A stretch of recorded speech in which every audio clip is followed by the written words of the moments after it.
Welcome to Confessions of a Parent Coach. I'm Coach, a mother of four, and potty talker, Ann Kaplan. This is the podcast where I confess something from my own parenting and coaching life, teach a lesson around it, and answer your questions. Even we parenting experts are far from perfect, and the real magic happens when we get down with all that imperfection. We get into the gritty side of parenting here, so earbud up and dive in. Welcome into another episode of the podcast, listeners. I'm excited to be here with you again this week. And if you listened to last week's episode, you heard me say that sometimes I struggle to come up with a confession and have to cast my memory back to the very beginning days of my parenting.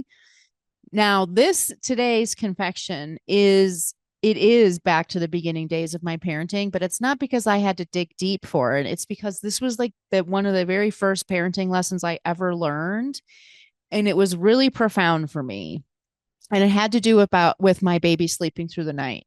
So my oldest son, who's 21 now, so this is 21 years ago, newborn baby, not sleeping through the night, obviously. And when I look back at how we dealt with him around sleep, I almost like want to slap myself. But it's not how I would do it now. It's not how I did it with my subsequent children. But at the time, I didn't know any better. And I just kind of followed the wisdom of when you think about it, random people, because I didn't know what I was doing. But either way, he did seem like he was getting closer to sleeping through the night. He was around 4 months old. He would go for like 3 hours at a clip without eating, and then maybe 4 hours. Like we'd be making up like maybe twice a night. And then we got down to only waking up once a night. And I was like, oh my gosh, I'm so excited. And then out of nowhere, he started waking up twice a night, 3 times a night, 4 times a night. Like he was waking up he wouldn't even sleep for an hour before he would wake up. And I was just like, what is going on? We are going in the wrong direction. Like this is not where I thought we were headed. This train is like completely off the tracks. And now if you already have kids, which I don't know why you'd be listening to this if you didn't, you probably already know what I'm describing, which is the sleep regression. It happens all the time with newborn babies. And now, as a parent coach, when people talk to me about their kids' sleep regressions, I'm like, yes, because it's a huge sign of this cognitive development that just has happened inside your child's brain, where they're starting to realize that they have control and influence on the world around them, and they're experimenting with cause and effect, and they start to notice like, oh, I can cry and then this thing that I like will happen. Not because I'm crying because I have a need. I am crying because I have a want. And sometimes the want that I have is to just remind myself that I'm in control. And that's when we start to see the sleep regression. So that's great. I didn't know any of that crap when I was just 25 years old and trying to just keep my wits about me. I didn't know anything about it. I've never heard the term sleep regression. I had no idea. I'd never heard anything about sleeping. And luckily, my husband had like a friend from high school who had an older like kiddo, and she told my husband about sleep training, and we did that. And that's not actually what this podcast episode is about. So I'm not even going to go into like what we did for sleep training. But I will tell you, if you're worried out there, we did not use the cry it out method. So everybody calm down. But the real point of the story is that it worked. And within like 4 days, this kid went from waking up like 5 times a night to sleeping through the night. And it stuck. Like he slept through the night. That was it. He was a new person. And that is the point of today's episode. It's that huge awareness that came upon me as a result of that experience of teaching my kid a thing. It doesn't necessarily have to be about sleeping. You might have had a different experience where you showed up in a certain way and your kid really just like got a new skill or became a new version of themselves or whatever as a result of this way that you parented them. But if you can just try to think of like one moment where you just did something and it really like affected your child and completely changed who your kid is or the skills that they have or what they know. Because when I, had my kiddo sleep through the night finally, I was a completely different person. And not only because I was finally sleeping, which, hallelujah, that does make you feel like a new person for sure. Sleep deprivation is a form of torture for a reason. So it made a big difference when I did sleep through the night. But it also completely changed me because I felt a huge, it was almost like a physical feeling in my body. A huge shift had happened in how I saw myself as a parent, because there is a paradigm shift that happens as children age. When you have a newborn baby, they are dependent on us, but at the same time, they are in charge of us in a really weird way, in a way that it's supposed to be. We know now, we talk about letting, baby led feeding, and we let babies tell us when they're hungry, and we don't keep them on this like rigid eating and sleeping schedule when they're newborns. We respond to their cries without question. We assume that any communication that they're giving us in those first like 3 to 6 months is coming from need, and we respond to their needs, and we do whatever we can to make them cozy and calm and help them not cry and all of that stuff. And that's how we create a healthy attachment, or we create the beginnings of healthy attachment with our kids, and we help them thrive. But once that sort of brain development piece starts to happen, there's a dynamic shift that sometimes we miss, and it's to our kids' detriment.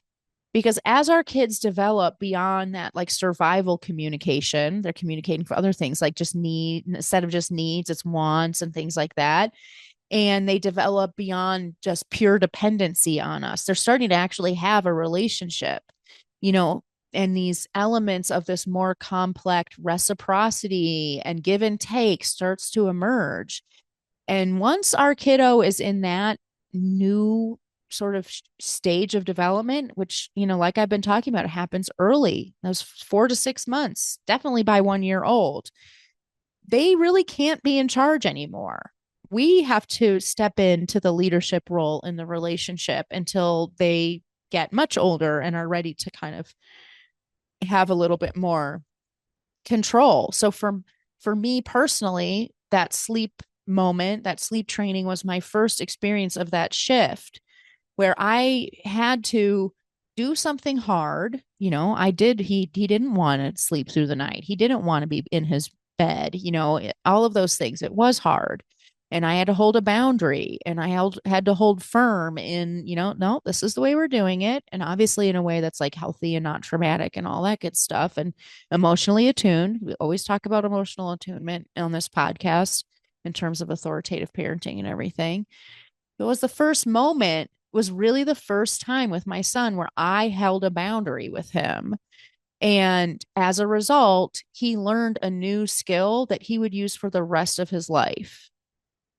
And it really felt like a physical, like almost like gut punch that day that I woke up and he was still, asleep in the morning. And I felt really proud of myself. I felt this like huge wave of like responsibility and almost like power, almost like this kid has a new skill and it's something that I did. Like I taught him that thing.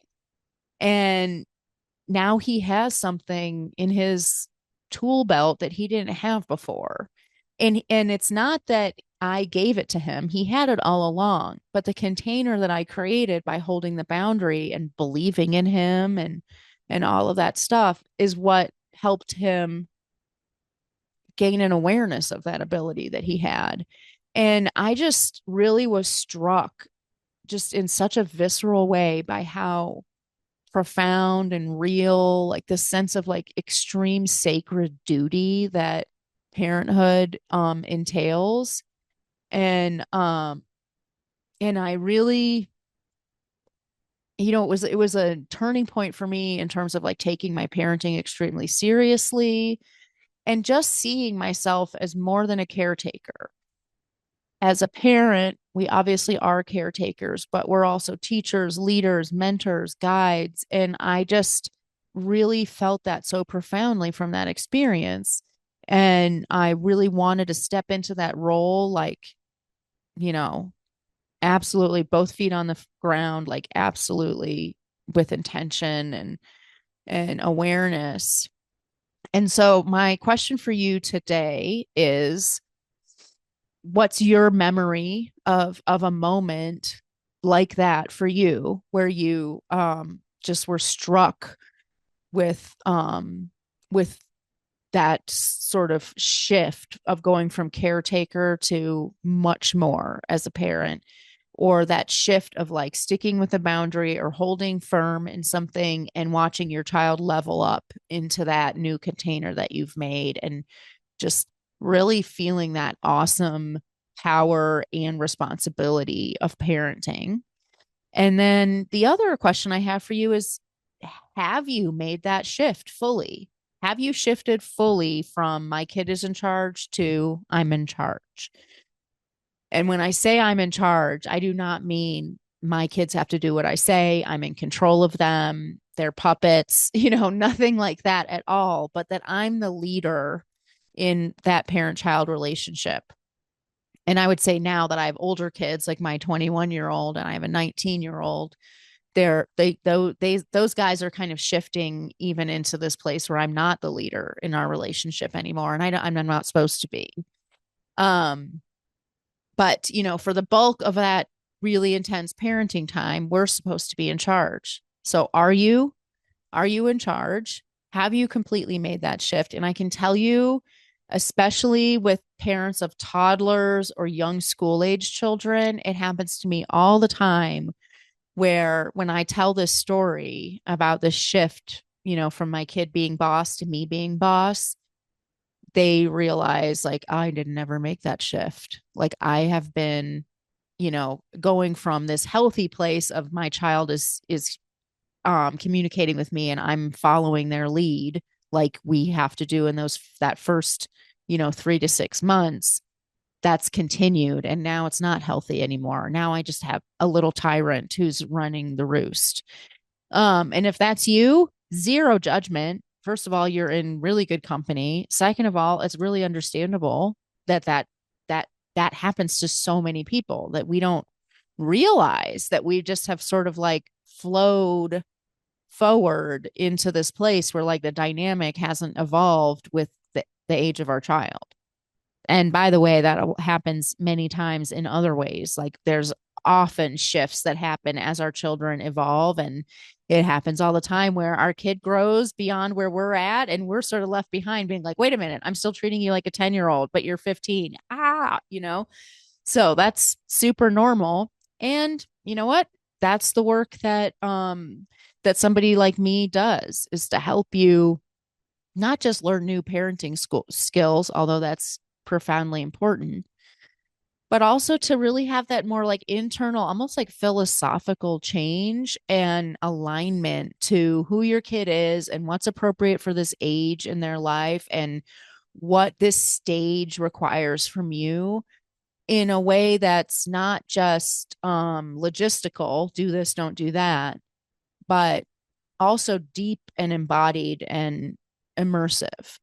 And that's the work that I do with my clients. So if that sounds interesting to you, if you feel like you are ready to really get all of these skills on board in a much more embodied way than just sort of conceptually, it might be time for us to have a discovery call. You hear me talk about it every week on the podcast, and this week is no different. It's a chance for us to really sit down, get to know each other, see if we're a good fit, and for you to walk away with really concrete, tangible tools that you can implement today, whether or not you decide that you want to continue working with me.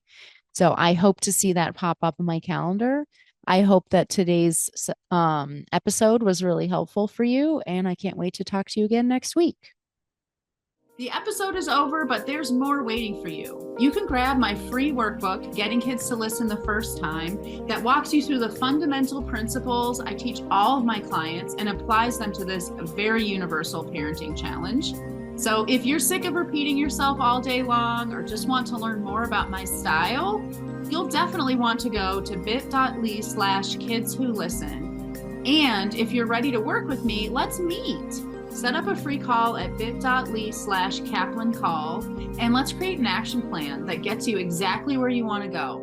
And of course, links to all this goodness are in the show notes. Thanks for joining, and I'll see you next time.